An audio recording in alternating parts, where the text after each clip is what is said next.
Vamos conversar com a doutora Camila Ramos, pediatra, que vai falar pra gente, doutora. Tudo bem, doutora? Deixa eu te dar um beijo, que eu nem te vi antes, a gente entrou correndo aqui. Tudo bem? Então a gente vai falar dessa... Eu abri o programa falando que o clima vai mudar. Mudanças bruscas de temperatura, doutora.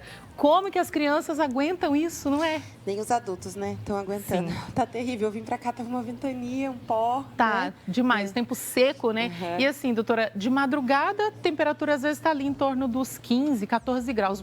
E durante o dia, 35, 36 graus. O que a gente faz com as crianças para que elas não fiquem tão doentes? A gente tem que investir na imunidade das crianças de uma forma basal, assim, né?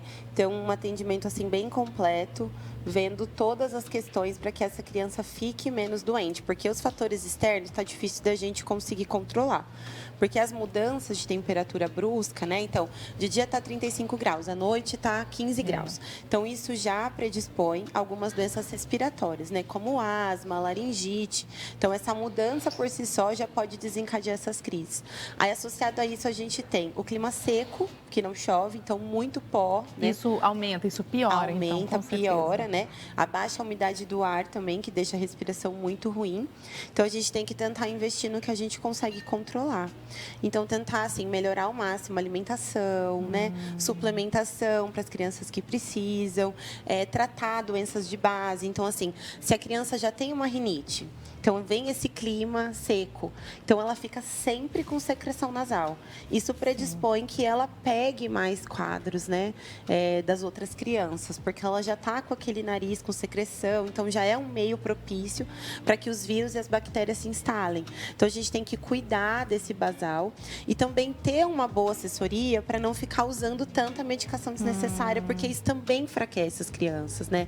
Então, a gente vê que, às vezes, não ter uma pessoa de confiança para você ter uma boa informação. Isso acaba fazendo eles indo toda semana, né, sendo atendidos por pessoas diferentes. Isso acaba levando a um uso excessivo de antibióticos, xaropes. Às vezes eu pego crianças com 8, 9 medicações e uma receita, né? Nossa. Isso também acaba com o sistema imunológico. Nós temos perguntas, doutora, que chegaram para nós, então vamos ver. Ó. Meu filho está com a pele muito seca e irritada devido ao clima seco. Isso pode afetar a imunidade dele? E como posso fazer para proteger também a pele? A gente recebeu essa mensagem da Cássia. Isso causa muito desconforto, né? Dá muita coceira também, pode fazer lesão na pele.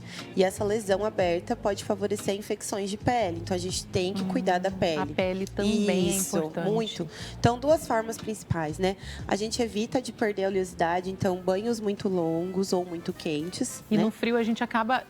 Vai tomar banho de dia, o banho mais friozinho. Mas à noite, a água está mais quente. Exato. Então, assim, banhos também longos, que tiram a oleosidade. Saindo ali do banho, a gente tentar hidratar para devolver, né, esse óleo para a pele, que faz com que a gente não tenha esse ressecamento. E também de dentro para fora, né, ingerir mais água, porque está muito seco. Então, a gente também precisa de hidratação para que a pele produza, né, a própria hidratação. Mandar a criança para a escola com a garrafinha d'água sempre, Isso, né? vistoriar se eles estão tomando, né? Porque às vezes a mãe fala, ai, vem, falou que encheu. Mas aí, às vezes, não tomam nada, que né? eles ficam tão ali na correria, às vezes, que eles não prestam atenção. E são muitas crianças, então a professora, às vezes, não consegue dar assistência ou ver se todos tomaram, né? Então, realmente, vistoriar isso e em casa também ficar em cima dessa questão da hidratação. Vamos a mais uma pergunta, então, que a gente recebeu? Vamos lá, ó.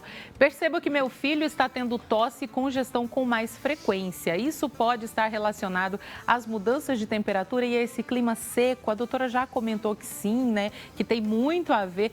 Mas aí, quando procurar o médico, doutora? A Laís mandou a pergunta. Olha, quadros persistentes, sempre você tem que procurar, porque pode ser que não seja, tipo, uma coisa infecciosa aguda, né? Uma pneumonia, mas pode ser uma rinite, igual comentei com você. Pode ser uma asma que não está sendo tratada, porque não é normal a criança ficar tossindo um mês, né? Não só a criança, o adulto também. Então, quando o quadro persiste, ou se tem sinais de alarme, né? Como febre, prolongada, sinais de falta de ar, a criança se sentir mais cansada nos exercícios. Então, se perceber esses sinais, também a gente tem que procurar. Mas se o quadro persiste, nem que for para você tratar um quadro alérgico, então você tem que procurar mesmo atendimento. Tem que procurar. Criança é bastante preocupante Sim. sempre e evitar, então, ficar medicando também em casa em excesso, remédios né? em excesso, né? Então, tentar focar no que vale a pena mesmo de tratar. Nós recebemos aqui mais uma pergunta de quem quer produção. Da Márcia. A Márcia quer saber o que é bom para a imunidade de um bebê de 1 ano. Olha, Difícil, tem um monte de né? remédio, né, que eles dão. Mas a gente não prescreve, né, esses polivitamínicos, essas coisas que tem na indústria. A gente acaba prescrevendo mais individualizado para cada bebê. Então, as suplementações que são preconizadas, né, seriam mais ferro e vitamina D. Mas a gente sempre acaba colhendo exames, vendo se precisa de mais alguma coisa. E a gente acaba ajustando mais as questões de rotina, né? Então, assim, questão de sono, questão de alimentação, o que esse bebê come, quanto que ele mama, quanto que ele dorme, se ele já vai para a escola ou não, porque já é um bebê que está indo precocemente, ainda não tem um sistema imune tão forte, principalmente as vacinas, né? Se estão em dia, que tem sido um problema bem importante que a gente tem enfrentado no dia a dia, né? Então, é ficar de olho, acompanhar, e cada bebê é um bebê, né? Olha, Exato. Muito obrigada, doutora. A gente tem o seu Instagram também, ó, para quem quiser seguir a doutora, Ramos Doutora Camila.